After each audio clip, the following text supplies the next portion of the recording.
You may have heard me talk about Patreon before, but I just wanted to remind you all that I do have a Patreon account, and I would love for as many of you listening to go over and subscribe and support me. Patreon is my main income source. It is the main reason why I can continue making Thinking in English episodes, and it is super important to me. It is also a great resource for you guys. If you become a Patreon subscriber, you can access some amazing benefits, including weekly extra bonus episodes, conversation clubs, which take place 5 times a week, our weekly film club, other events that are scheduled, and other benefits as well, including discounts to Thinking in English courses and classes, and my new study packs that I have just released.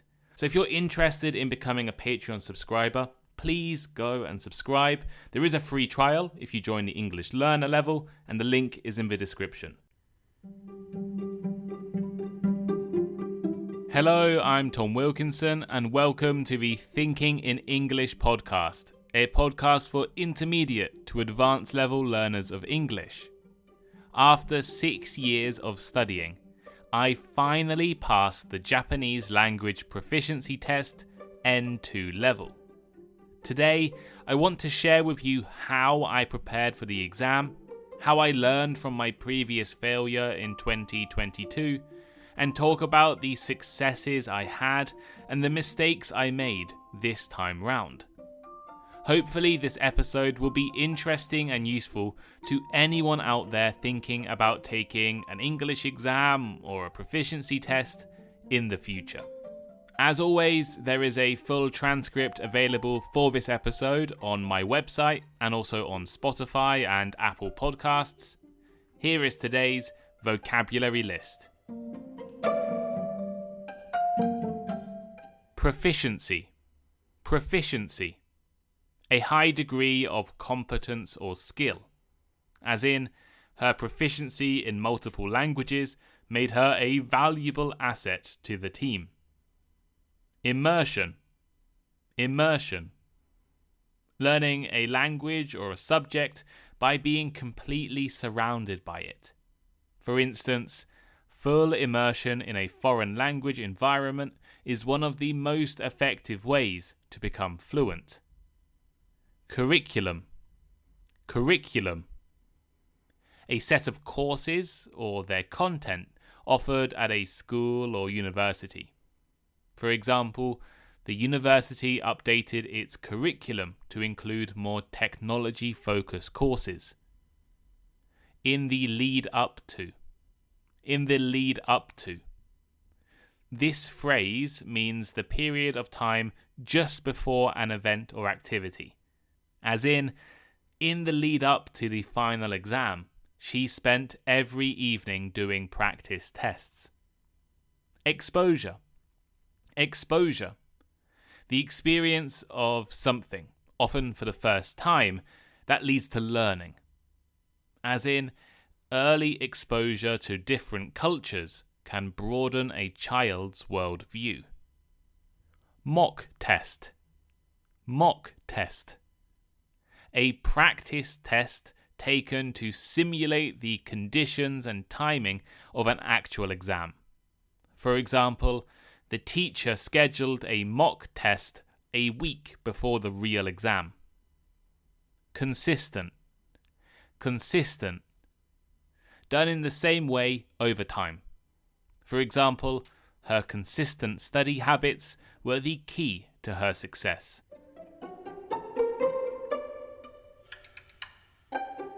Earlier this year, I decided to take a Japanese proficiency test.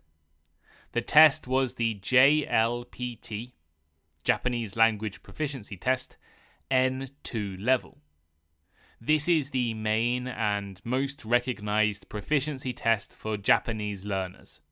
Basically the equivalent of IELTS or TOEFL, but for Japanese learners. After some intense study and preparation, I took the exam at the beginning of July. It was challenging, felt far more difficult than the practice questions I had completed, and during the exam, I realized I hadn't actually practiced exam-style listening at all.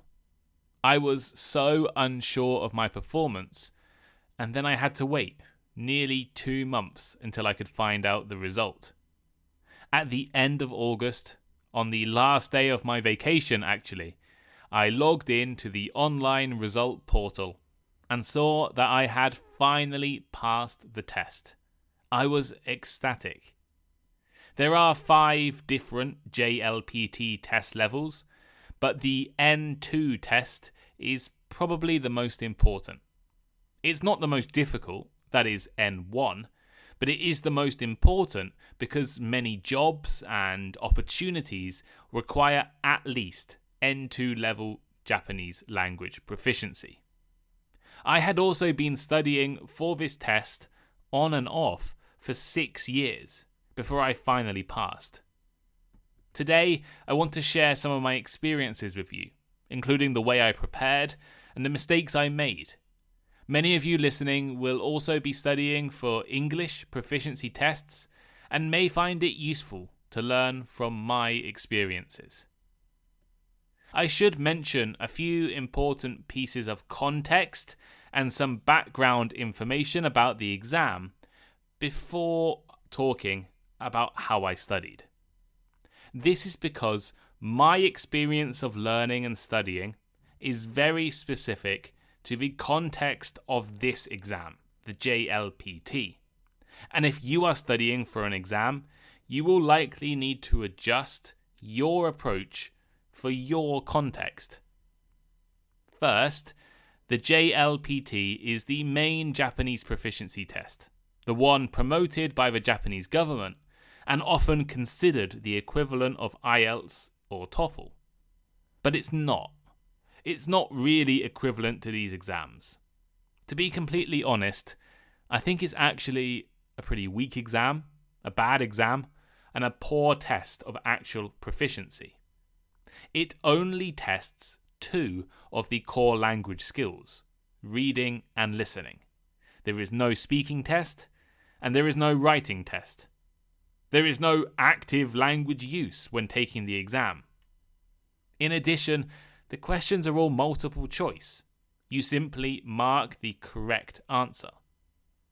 This means that when studying for my exam, I only had to focus on reading, language comprehension, and listening. I didn't need to spend hours practicing writing or speaking because these are not important for the test. So in this episode, you won't hear me describing speaking practice or writing practice. I actually failed this exam back in 2022, and one of the reasons was that I took 3 conversation-based Japanese courses at a university language center in the lead up to the exam. These were great courses and I learnt a lot, but they all focused on a skill, conversations, or speaking, that's not tested by the JLPT. When you are preparing for whatever English exam you plan to take, make sure to tailor your study program to specifically focus on what your exam covers. Second, I should also mention that my own personal situation may be different to yours. I am a self-employed podcaster. This is all I do. My income isn't particularly high, but it is enough to survive. So please support me on Patreon if you like the podcast or sponsor an episode. But being self-employed, and specifically being a podcaster, means that I can be quite flexible with my time. I do run a few conversation sessions every week. Again, join the Patreon. But the rest of my time is spent writing and recording at least 2, usually more episodes a week, and working on other projects. In the lead up to my exam, I made sure to have as much free time as possible. By the end of May, I had recorded and scheduled all my podcast episodes until the middle of July. This meant I could spend June studying more hours a day, and it would not affect my work. I also live in Japan with a Japanese wife, and I am surrounded by the Japanese language all the time.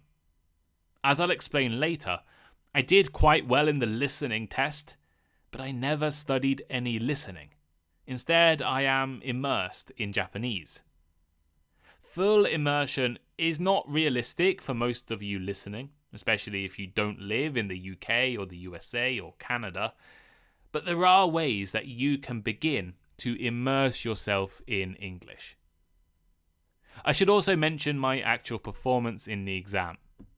I failed this exam back in 2022, where I performed well or above average in listening, below average in language knowledge, which is like vocabulary and grammar questions and the meanings of Japanese letters, and I performed badly in reading comprehension. I didn't fail any of the individual tests, but my score was too low to pass. This time round, listening was still my strongest result. I actually performed a lot better than last time, which I found surprising. My biggest improvement by far was in reading. This is something I really focused on in the lead up to the exam, and my score almost doubled, I think it did double, from my previous test. And my language knowledge score didn't change. I expected this, as vocabulary and knowledge of Japanese characters is by far my weakest skill. In preparation for my exam, I used 5 different approaches. First, I spent hours in textbook study. If you follow me on Instagram, you may have seen photos of me using different textbooks in cafes, parks, my desk, or the local library. While I do own too many textbooks, there were 3 key ones that I used for preparation this year. A general vocabulary textbook specific for this exam, a grammar textbook also specific for this exam, and a reading comprehension textbook, again specific for the exam I'm taking. While I did use the vocabulary and grammar textbooks extensively in the lead up to the exam, I definitely benefited most from the reading comprehension book. It took a while to get used to using this different style of textbook, which simply had a text, often quite a whole page or a page and a half text, and then 2 questions on each page. There was no explanations or translations, but once I got used to everything, it was incredibly beneficial. It gave me exposure to exam-style reading questions. I would read the text once, answer the questions, check my answers, and then make a note of any vocabulary or phrases I was unsure about. After a few weeks of doing this, my confidence in reading increased, and the actual exam result was double my previous attempt. By targeting my weakness and using resources specifically designed for the exam, I really benefited. Second, I took a Japanese class every Friday morning. I think classes with a real, experienced teacher are very useful for language learners. If you're interested in classes, Thinking in English Classes offers classes. You can search them on Google. From April until July, I took a 90-minute Japanese class every Friday morning. I could ask my teacher for specific help or clarification on issues and follow a curriculum. While textbooks and Japanese classes were the main study methods I used, I did incorporate other methods too. I decided, for the first time in my life, to actively watch Japanese TV and Netflix. Although I've been studying for 8 years now, I have never really been interested in watching content, movies, videos in Japanese. But to help immerse myself and improve my listening, I watched a lot of movies and a lot of TV shows in Japanese with Japanese subtitles. That is really important actually. To ensure I was using Japanese and challenging my comprehension at all times, I did not use any English subtitles on TV shows or movies I watched. I would recommend the same to you guys. Do not use your native language subtitles if you are trying to study or learn from TV or movies. Of course, if you're just watching for fun, use your own native language. But if you're trying to study, if you're actively trying to improve your listening, get rid of the Spanish or Portuguese or Italian or Polish subtitles and instead put the English ones on the screen for you guys. And that's what I did for me. Got rid of the English and put the Japanese on the screen for me. I also used a vocabulary study app on my phone. I used it a lot, but I don't think it was that effective. My grade didn't improve at all. Maybe I need a new method for studying vocabulary. And finally, in the week or two before the exam, I watched a lot of exam-specific grammar YouTube videos made by Japanese teachers, which again, I enjoyed, but I don't know how useful it was. Now that I've discussed my study approach to the exam, I think I should reflect a little on my performance. What did I do successfully, and what mistakes did I make in preparing for this exam? Let's start with successes. My reading and listening scores improved significantly compared to my previous attempt 2 years ago. For reading, this was certainly due to focusing specifically on the skill of reading comprehension and using study resources designed for the exam I was taking. While it is obviously important to read a wide variety of materials, I personally felt like using exam-specific resources made sure I was prepared for the reading questions. There is a certain style of question or style of article that the exam setters like to use. And by using exam-specific resources, you can begin to understand and get used to this. I'm usually a big fan of things like graded readers or parallel readers, where you can read stories or books or non-fiction with some help. But actually, I found for my exam not reading graded readers, not reading random articles on the internet, but instead only reading information produced for the exam, my textbooks that focused on reading.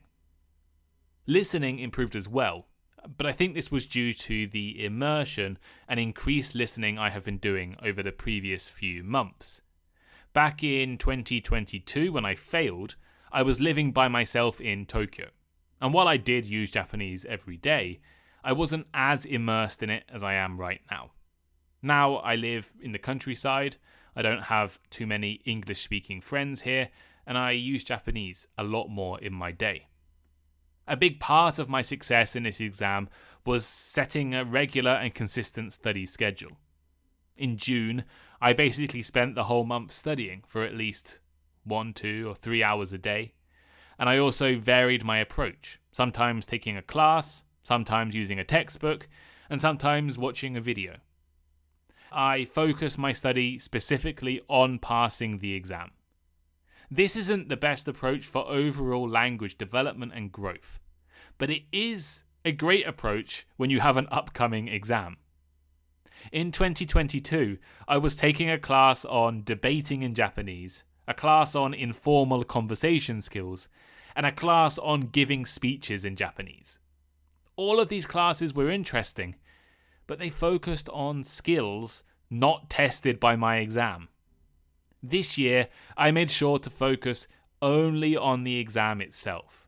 And if you have an IELTS test or a TOEFL test coming up, of course you need to focus on your general English skills as well, but maybe put some effort into focusing specifically on that exam too. I also made maybe a lot of mistakes in the lead up to this exam. My score was okay, but it wasn't perfect. I wanted a higher score. And I didn't improve on my language knowledge, vocabulary, or grammar score at all. I got the same in 2022 as I did this year. I definitely focused most on reading, which was my previously weakest skill, and I neglected the vocabulary and grammar study. I should have had a more all-round approach to this section of the test. I also didn't make the most of my weekly Japanese class. The class became more of an unfocused Japanese conversation than a tailored grammar or vocabulary focused session. Part of this was my responsibility. I should have communicated to my teacher what I wanted to study or what I wanted to do. This is actually one of the common problems with private one-on-one language classes, both in person like I had or online. Without a set or focused curriculum, both the teacher and the student can be a little confused on what to focus on, what to conduct the sessions on.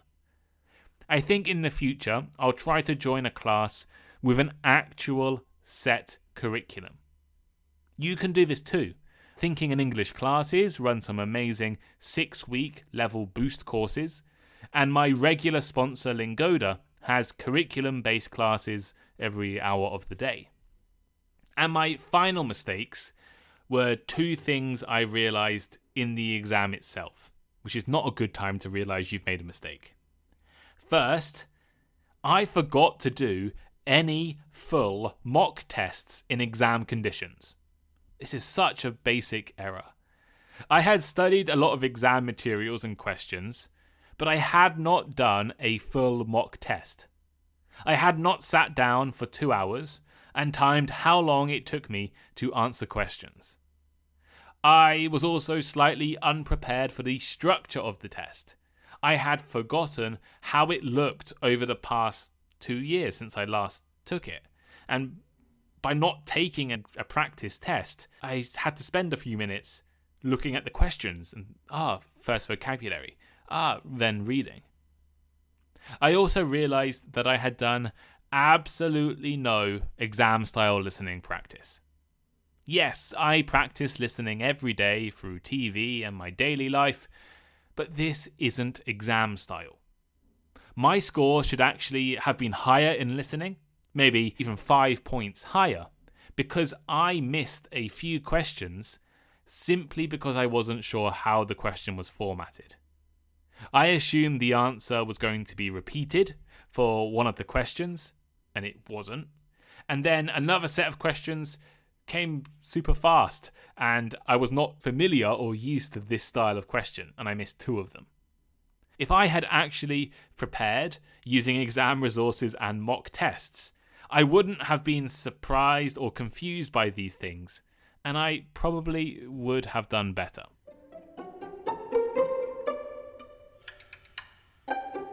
So, here is my final thought. What is next for me? I think I want to pass the top level Japanese test, the N1.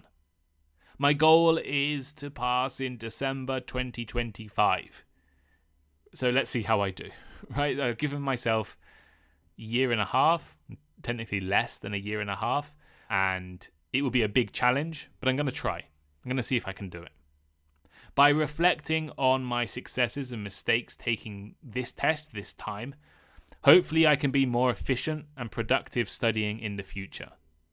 In fact, I've already signed up for a Japanese class starting in September, probably already started by the time you listen to this, and I have asked to focus on N1 grammar this time. Unlike last time when I was unfocused and didn't give my teacher clear instructions, I have already asked, let's start N1 grammar. I think the key points from this episode that are useful for any of you listening who maybe want to take an English test in the future or just for your study purposes are: understand the test you are going to take and prepare for that test specifically. Like I did, no writing, no speaking practice because I wanted to pass this test. And then understand your weaknesses and target them in study. That is how I improved my reading score from being my weakest to almost my strongest score. But what do you think? Are you planning on taking a test like IELTS or TOEFL in the future? Do you agree with how I prepared and studied with this episode? Do you have any advice for me? Advice for other listeners? You can leave them in the comments on Spotify. I can now reply to comments. I've been replying to many of your great comments over the summer. And you can comment on the website, thinkinginenglish.blog, If you listen on YouTube, comment on YouTube, of course, or reach out to me on Patreon or Discord. Thank you for listening, and I'll see you next time.